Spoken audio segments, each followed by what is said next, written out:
అధికారుల మీద చర్యలు తీసుకుంటామన్నారు. చాలా సీరియస్ అండి అధ్యక్ష. ఇది 2 స్టిక్కర్లు అంటేస్తే ఎవరు ఆ 2 స్టిక్కర్లు అంటేసిన వాళ్ళ మీద అధికారుల మీద చర్యలు తీసుకుంటాం, వాళ్ళ పేర్లు కూడా చెప్తే మంచిదని చెప్పారు. కానీ 98 లక్షల జనాభా తగ్గించిన వాళ్ళు దాని గురించి చెప్తలేరు. 2 స్టిక్కర్లు వేస్తే మాత్రం వాళ్ళ మీద చర్యలు అంటారు. 98 లక్షల జనాభా తగ్గించారు. 98 లక్షల జనాభా తగ్గించారు. నేను ఏమంటానంటే అధ్యక్ష, అన్నా అన్నా అన్నా నేను మీ ప్రభుత్వాన్ని ఒక మాట అంటలేను అన్నా అన్నా. గౌరవ ఉత్తమ్ కుమార్ రెడ్డి. స్పీకర్ సార్, ప్రతిపక్ష సభ్యులు వారి ఎటువంటి సూచనలు ఇచ్చినా, ఏ విమర్శలు చేసినా సద్విమర్శలు కూడా మేము యాక్సెప్ట్ చేస్తాం. కానీ శాసనసభలో జరిగే ఇంత సీక్రెట్ డిబేట్ ద్వారా మీరు ప్రజల్లో అనుమానాలు, అపోహలు స్ప్రెడ్ చేసే విధంగా ఉండి మాత్రం అది తీవ్రంగా ఖండిస్తున్నాం. ఒకటి, మీ ద్వారా ఈ సభ సభ్యులందరికీ, ఈ రాష్ట్ర ప్రజలందరికీ కూడా చాలా స్పష్టంగా తెలియజేస్తున్నాము. 10 ఏళ్ల పాటు వాళ్ళున్నారు, ఢిల్లీలో మీరు 10 ఏళ్ల పాటు ఉన్నారు.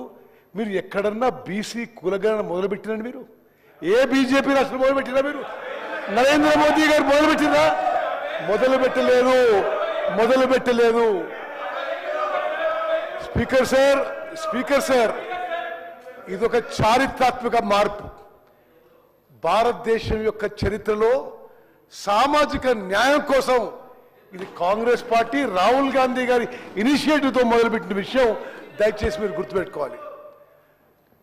మొత్తం ఎక్సైజ్ గురించి ముఖ్యమంత్రి గారు వివరంగా చెప్పారు.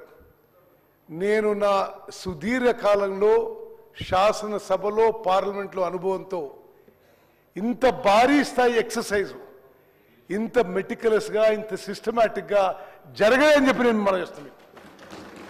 వారు ఎక్స్ప్లెయిన్ చేసినట్టుగా రాష్ట్రంలో ప్రతి 150 ఇండ్లు మార్కౌట్ చేసి ఒక టీచర్నో, ఒక అంగన్వాడీ కేంద్రం ఎంప్లాయీనో, ఒక అగ్రికల్చర్ ఆఫీసర్నో కేవలం 150 ఇండ్ల వరకే ఎన్యూమినేటర్గా పెట్టి, ప్రతి 10 మంది ఎన్యూమినేటర్లకి ఒక సూపర్వైజర్ పెట్టి రాష్ట్రంలో 1,03,000 మంది గవర్నమెంట్ ఎంప్లాయీస్ని 3 నెలల పాటు కేవలం ట్రైనింగ్ తర్వాత ఈ కార్యక్రమం పెట్టినాము.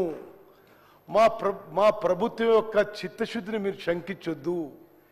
మేము బీసీల విషయంలో, ఎస్సీ ఎస్టీల విషయంలో దయచేసి మీరు గమనించాలి. Congress party stands for social justice.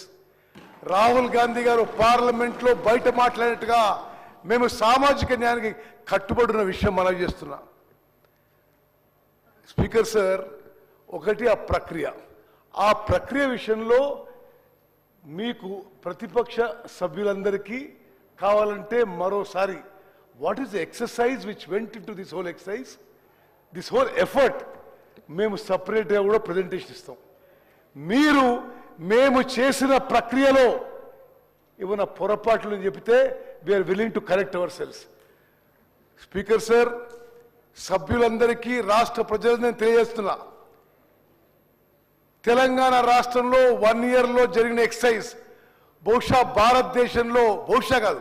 భారతదేశంలో ఏ రాష్ట్రంలో జరగలేదు. ఇంత మెటికులస్గా, ఇంత సిస్టమేటిక్గా, ఇంత ఇంక్లూజివ్గా ఎక్కడ జరగలేదని చెప్పి నేను మనం చేస్తున్నాను. అదేవిధంగా శంకర్ గారు, తలసాని శ్రీనివాస్ యాదవ్ గారు, శంకర్ గారు, మీరు చేస్తున్న సూచనలు కానీ సద్విమర్శలు కానీ వి యాక్సెప్ట్. బట్ ప్రజల్లో అపోహలు, అనుమానాలు వద్దు. మీరు ఏదో ఫిగర్స్ కలిపి మీరు తగ్గిపోయినట్టు. ఎవరు తగ్గలేదు. దేనికి తగ్గినరు? ఏ ఫిగర్కి పోల్స్తున్నారు మీరు? ఇదంతా చాలా సైంటిఫిక్గా, సిస్టమేటిక్గా, లాజికల్గా చేసిన ఎక్సర్సైజ్. నేను మళ్ళోసారి మీకు మనం చేస్తున్నా, ఎవరిదో పర్సంటేజ్ తగ్గిందని మీరు రకరకాలుగా మనం చేస్తున్నారు. రాష్ట్రంలో ఎస్సీ పాపులేషన్కి 17.43% ఈ యొక్క మరి సోషియో ఎకనామిక్ సర్వేలో మరి వచ్చిన result. ST population 10.45%. BC population 56.33%.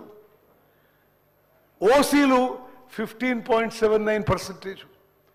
మరి అదేవిధంగా మేము చేసిన ఈ సోషియో ఎకనామిక్ సర్వే ప్రకారం మరి మైనారిటీ పాపులేషన్ సుమారు 13%. నేను మీకు ఏం మనవి చేస్తున్నానంటే స్పీకర్ సార్, ఒకటి ఈ ఎక్సర్సైజ్ అయితే అధికారులు మరి చాలా సిస్టమేటిక్గా ప్లానింగ్ డిపార్ట్మెంట్ ద్వారా రాష్ట్ర వ్యాప్తంగా చేయడం జరిగిందో, ఎస్, మా లెక్కల ప్రకారం రాష్ట్ర జనాభా 3,70,00,000. 3,70,00,000లో 3,54,00,000 మందికి ఇండివిజువల్ సర్వే జరిగింది. మేము వచ్చిన లెక్క ఫిజికల్గా లెక్క ఎంత వచ్చిందంటే 4,20,00,000 ఉండాలి, 5 కోట్లు ఉండాలంటే దానికి ఎవరేం చేయాలి? ఇది సిస్టమేటిక్గా మొత్తం రాష్ట్రంలో ప్రతి ఇంటికి మార్కింగ్ జరిగి, లిస్టింగ్ జరిగి, ఎన్యూమినేటర్స్ మార్క్ అయ్యి, ట్రైనింగ్ అయ్యి, ఇంటింటికి పోయిన సర్వే. మరి ప్రతిపక్ష శాసనసభ్యులు మనం చేస్తున్న సెన్సస్లో కూడా బహుశా ఇంత సిస్టమేటిక్ జరగకపోయిండొచ్చు.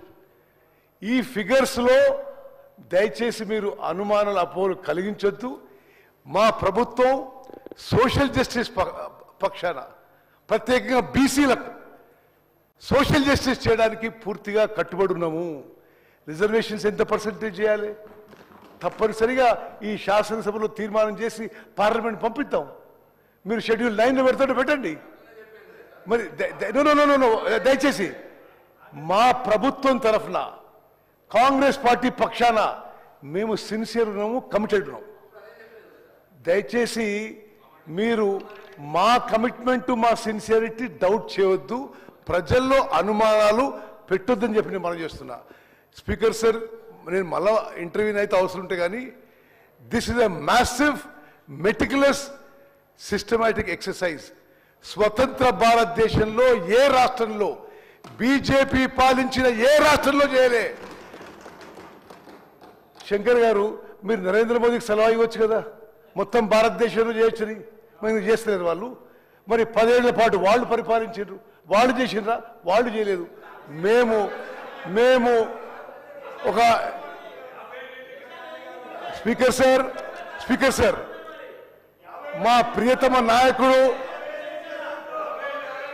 లోక్సభ ప్రతిపక్ష నాయకుడు రాహుల్ గాంధీ గారి ఇన్స్పిరేషన్తో సోషల్ జస్టిసే ధ్యేయమని ముందుకు పోతున్నాము.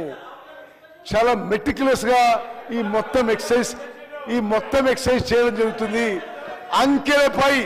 అంకెలపై అనుమానం చేస్తే మరి మీకు మొత్తం అసలు ఎక్సర్సైజే దాన్ని డెఫర్ చేయాలంటారు, పోస్ట్పోన్ చేయాలంటారు. ఇది చాలా సిస్టమేటిక్ గా సీరియస్ గా జరిగిన ఎక్సర్సైజ్. ఈ అంకెలు జెన్యూన్. దయచేసి తగ్గింది అంటారు. దేన్ని పోల్చి మీరు తగ్గింది అంటున్నారు? What are you comparing with? ఇది జెన్యూన్ ఫిగర్స్. అద్భుతంగా చేసిన ఈ సోషియో ఎకనామిక్ సర్వేకి తెలంగాణ రాష్ట్ర ప్రధాన కార్యదర్శి గారికి, ప్లానింగ్ డిపార్ట్మెంట్ కి మనస్ఫూర్తిగా అభినందనలు తెలియజేస్తున్నాను. శంకర్ గారు కన్క్లూడ్ చేయండి.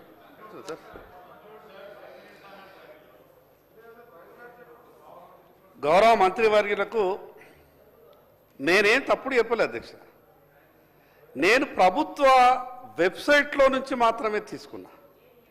ఇంకొకటేమో ప్రభుత్వం ఇచ్చినటువంటి లెక్క తీసుకున్నా. రెండుంటి కంపేర్ చేసి చెప్తున్నా. మంత్రి గారు ఏమంటారు? ఒక మాట, లేదు మేము ఎక్కడా కూడా తగ్గించలేదు అనే మాట మాట్లాడుతున్నాడు. అధ్యక్ష, నాకు ఒకటి తెలియకడుగుతున్నా. 2014లో ఉన్నటువంటి సంఖ్య 2024కు వచ్చే వరకంటే 21 లక్ష తగ్గింది. ఇది తప్పు కాదా? ఒకటే నిమిషం. ఐఎమ్ సారీ మిమ్మల్ని ఇంటరప్ట్ చేస్తున్నా. 2014 ఏ సంఖ్య అంటుండే నేను? 2014లో జాతీయ స్థాయిలో సెన్సస్ జరిగిందా? 2014లో ఏ ఫిగర్స్ కోట్ చేస్తుందో చెప్పాలి. దానికి ఏ అథారిటీ ఉంది, ఏ డాక్యుమెంట్ ఉంది, దయచేసి చెప్పాలి. మనం చేస్తున్నాం. అది కూడా చెప్తా అధ్యక్ష, అది కూడా చెప్తా మీకు. అధ్యక్ష, తెలంగాణ రాష్ట్రం వచ్చిన తర్వాత ప్రభుత్వం ఏ పార్టీది ఉన్నదనేది పక్కకు పెడదాం. ఆ రోజు ప్రభుత్వం చేసినటువంటి డాక్యుమెంట్ వెబ్సైట్లో ఉన్నది. ఇది నాకు వ్యక్తిగతంగా ఇవ్వలే, వెబ్సైట్లో ఉన్నది, ప్రభుత్వ అధికారిక వెబ్సైట్లో ఉన్నది. నేనేమంటున్నానంటే ఇది ప్రభుత్వ అధికారిక వెబ్సైట్లో ఉంది. ఆ రోజు ప్రభుత్వం ఏది ఉన్నా అనేది కాదు, ప్రభుత్వమే కదా, ఆ రోజు ఉన్నటువంటి ప్రభుత్వమే కదా చెప్పింది. ఈ రోజు ప్రభుత్వమే, ఆ రోజు ప్రభుత్వమే. సార్ నేను దయచేసి ఆయన దగ్గర ఉన్న రికార్డు ఏ ఆధారంగా చెప్తా ఉన్నారో, ఎక్కడి నుంచి వచ్చింది రికార్డు?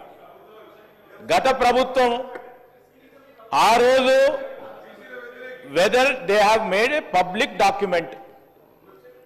డాక్యుమెంట్ చేసిన అధ్యక్ష, శాసనసభలో పెట్టిన అధ్యక్ష, ఈరోజు శాసనసభలో పెట్టినరా, దానిపైన చర్చ చేసినరా, దానికి లీగాలిటీ ఏంది, దానికి శాంక్టిటీ ఏంది? దానికి శాంక్టిటీ లేదు, లీగాలిటీ లేదు. డాక్యుమెంట్ పట్టుకొని ప్రజలను పక్కదారి పట్టించే ప్రయత్నం చేయకండి. మీరు బయట రెండు పక్షాలు ఒకటి కావచ్చు, లోపల కూడా అదే విధంగా ప్రస్తావన చేస్తే ఎట్లా అధ్యక్ష? శంకర్ గారు, ఇప్పుడు శంకర్ గారు ప్లీజ్ కన్క్లూడ్ చేయండి. అయిపోయింది 10 నిమిషాలు. ప్లీజ్. ఇప్పుడు ఎల్ఏ మంత్రి గారికి నేను చెప్పేంత గొప్పవాడిని కాను, కానీ వెబ్సైట్ ఇది గవర్నమెంట్ వెబ్సైట్, ఇది నాది కాదు, గవర్నమెంట్ వెబ్సైట్. గవర్నమెంట్ ఇచ్చినటువంటి ఆ వెబ్సైట్లో నుంచి తీసుకున్నటువంటి లెక్కనే. నేనేమంటున్నానంటే ఉత్తమ్ కుమార్ రెడ్డి గారు మాట్లాడుతూ ఏమన్నారంటే మీరు అనవసరమైనటువంటి అనుమానాలని ప్రజలకు తలెత్తే విధంగా మాట్లాడుతున్నారు అని అంటే బాధ అనిపించి చెప్తున్నా అధ్యక్ష. బీసీలు 2014లో ఒక లెక్క ఉంటే 2024లో ఒక నిమిషం స్పీకర్ సార్, 2014 ఏ అంకెలు ఇవి? మేమెక్కడ చూడలేదు ఇవి. మీరు ఎక్కడి నుంచో ఫిగర్ చెప్తే ఎట్లా? 2014లో నో ఫిగర్స్. మీరు 2011లో జాతీయ సెన్సెస్ కోట్ చేయండి, 2017 కోట్ చేయండి. మీరు 2014లో ఏ ఫిగర్స్ గురించి మాట్లాడుతున్నారు? మీరు లేని ఫిగర్స్ చూపెట్టి ప్రజల్లో అనుమానాలు సృష్టించొద్దని చెప్పి విజ్ఞప్తి చేస్తున్నా.